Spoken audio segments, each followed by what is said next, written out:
Dry fruits laddu తయారు చేసుకునే విధానం. ముందుగా నేను బాదం పలుకులను వేయించుకుంటున్నాను.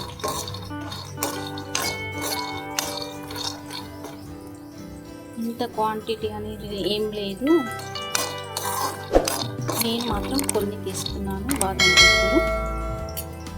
ఇవి వేయించుకుంటున్నాను. నెక్స్ట్ కాజు వేయించుకుంటున్నానండి.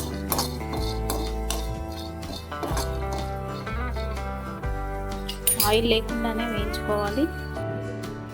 కొన్ని పిస్తా వేసుకున్నాను.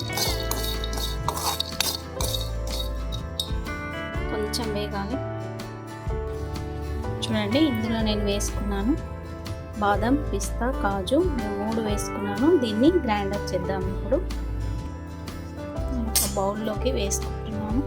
చూడండి, ఈ విధంగా పలుకు పలుకు ఉండాలి. చూడండి, కొంచెం దగ్గర నుంచి తీస్తాను. చూడండి, దీంట్లో తేనె వేసి కలుపుతున్నాను. నేను తేనె వేసి కలుపుతున్నాను.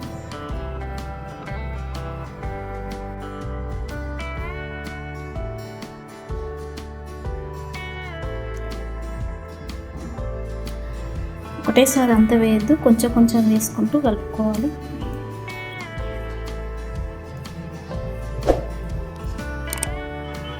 హెల్తీ ఫుడ్ అండి ఇది, చాలా మంచిది. పిల్లలకి, పెద్దవాళ్ళకి, అందరికీ కూడా మంచిది.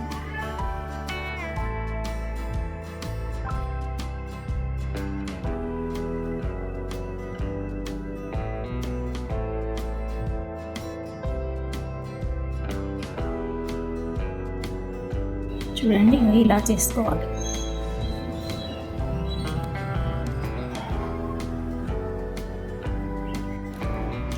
డ్రై ఫ్రూట్స్ లడ్డూలు తయారైపోయాయి. దీంట్లో మనము ఇంకా నువ్వులు వేసుకోవచ్చు, ఖర్జూర వేసుకోవచ్చు, అవిసె గింజలు వేసుకోవచ్చు, గుమ్మడి గింజలు కూడా వేసుకోవచ్చు. చాలా బాగుంటుంది. నేను మాత్రం ఒక 3 యాడ్ చేశాను అంతే. కాజు, బాదం, పిస్తా, తేనెతోటి చేసేసాను. మీరు కూడా ట్రై చేయండి. Thank you so much.